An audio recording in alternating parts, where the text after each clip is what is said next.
Maxwell Neely-Cohen is an author, editor, and has funded, produced, and created games, game jams, hackathons, and other game-related events for over a decade. And his presentation, as you can see there, is Literature as Game Engine, which I'm super interested in. So please take it away, Maxwell. I guess I want to start by just saying that literature, the art of written text, has always been a game engine. And I'd argue it's a really good one. When I say this, I'm not just talking about pen and paper gaming or hypertext interactive fiction, though those are definitely worth our attention. Older literary forms. From French novelist Georges Perrec's notes for Life, a User's Manual, which is a novel from 1978 that was completely procedurally and algorithmically generated on paper. Whether it's a universe creator like Italo Calvino's Invisible Cities, or a stream of consciousness character-based simulation like Virginia Woolf's Mrs. Dalloway, literature can be used to create immersive and interactive environments. It is a completely viable game engine on its own. It's easy to fall into the trap of thinking that literary work isn't interactive. I've fallen into that trap many times, that it only has a single fixed outcome. But the most important measure of great literature is that it's all about allowing and promoting the possibility of multiple interpretations of a given work. The greatest novels or short stories or poems absolutely change each time you read them. If you've never experienced a poem or a novel as a game you were playing, you're missing out. I didn't want to spend this whole talk spouting out book recommendations, but if you're in the need for ideas that way, feel out to reach out. Knowledge that a literary work can build a massive interactive world within a reader's head, the environment and tools in which it was developed come from, and what can we harness for how we build and think about contemporary game engines. I argue that literary form is where the engine, that power, lies in literature. When I say literary form, I'm talking about parts or categories of work like poetry or the novel or short stories or essays. Structural decisions and conventions developed over generations and borders. Types or kinds or traditions or mediums, these are all synonyms for form, grasping at the same thing. I started writing my first novel because it was a novel, a long tradition with hundreds of years of developed boundaries. Much the novel, in quotes, as a form felt like working within a specific game engine. Become so particular, so branded, that the experience of writing a certain kind of literary work felt weirdly similar with working in a specific game engine, at least to me. A novel or a poem or a short story, the history, the luminaries of that form, so overwhelming in influence, you really do feel as if you were in a playground that has been defined for you, and limits and tools. Act expanded and redefined with effort are unavoidable in some sense. It's the environment where you're developing your work. Literary forms. I think these are kind of software development environments in a sense. For creation with inputs and outputs that exist in a separate process than the actual hardware of publishing.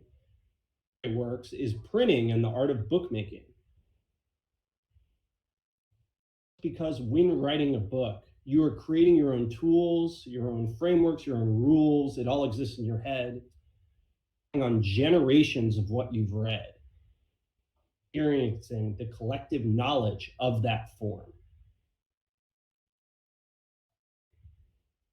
Literature, it's always hard to figure out where form ends and what we might call genre begins.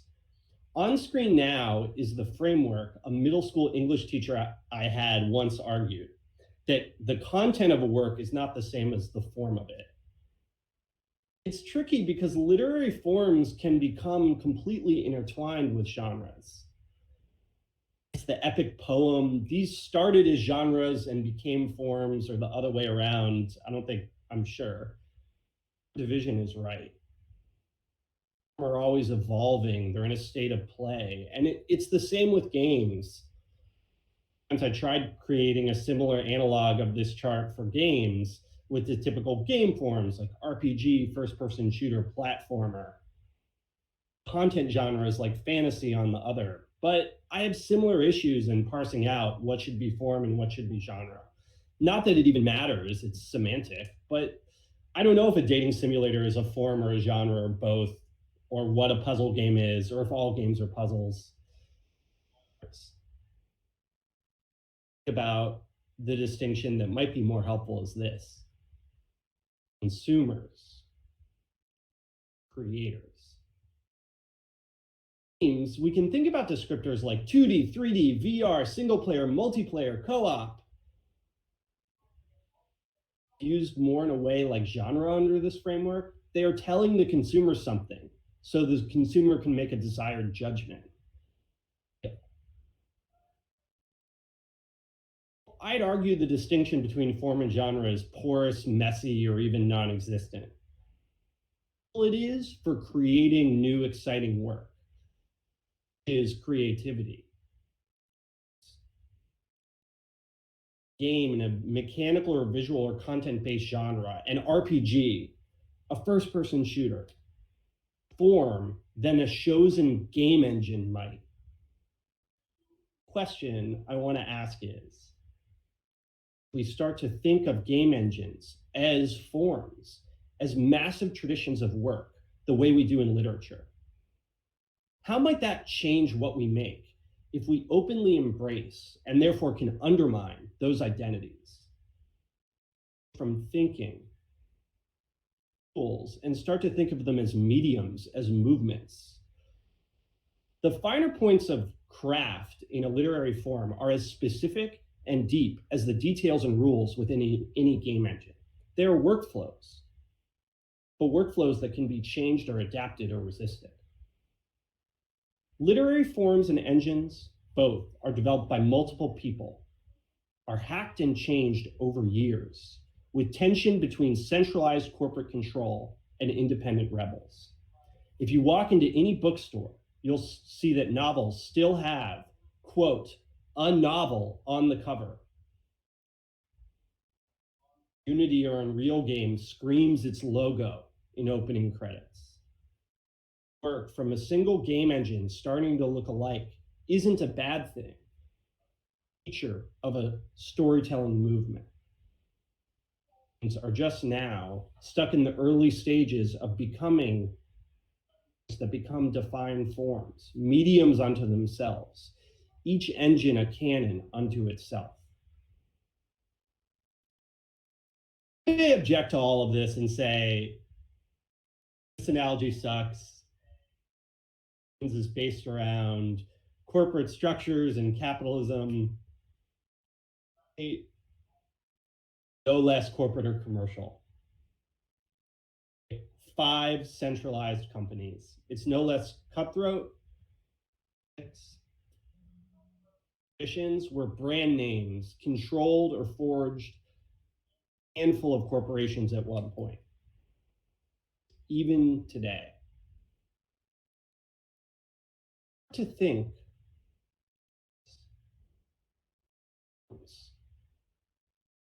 mediums as having the potential to evolve over centuries, of being specific and not trying to be everything to everyone. Change how we build engines themselves. Would it be freeing? Would it be intimidating? Would it make it worse? I'm not sure, but I guess what I'm saying is I want to know. So as esoteric and ancillary as that is, that's the main thing I wanted to talk about today. This idea, this framing, even if it's a bad one. What if game engines really are developing a sense of contained style that determines the type of experiences and stories that can be told within them? I think about stuff like this a lot because I've always thought that literature and video games were more natural allies than one might think. Both of them use text type as a means of input and construction. And they also use a visual form, visual art, in different ways. They're grounded in specific languages, and they both create experiences that primarily take place within the audience's imagination. And so all the time I'm thinking about those connections, and they're not always there, and this one may not be there, but I still think it's worth thinking about, especially because the games world so often, I think, is trying to find alliances with the visual art world or the film world. And I've always wondered if poets and writers and editors and publishers might be a more helpful alliance in certain cases. So that's the short version of my thoughts on literature as game engine. All the images in these slides that you have seen are screenshots I took when I'd come across a bookstore while playing a game. So if you ever come across a bookstore in a game world, I want to know about it. I'm happy to take questions or talk more about books themselves as a game form. Thanks so much. Says maybe forms can be defined primarily by a business model. The difference between a long short story and a short novel is that one is sold as part of a collection or in a magazine. So yeah, thinking about how that would translate to games.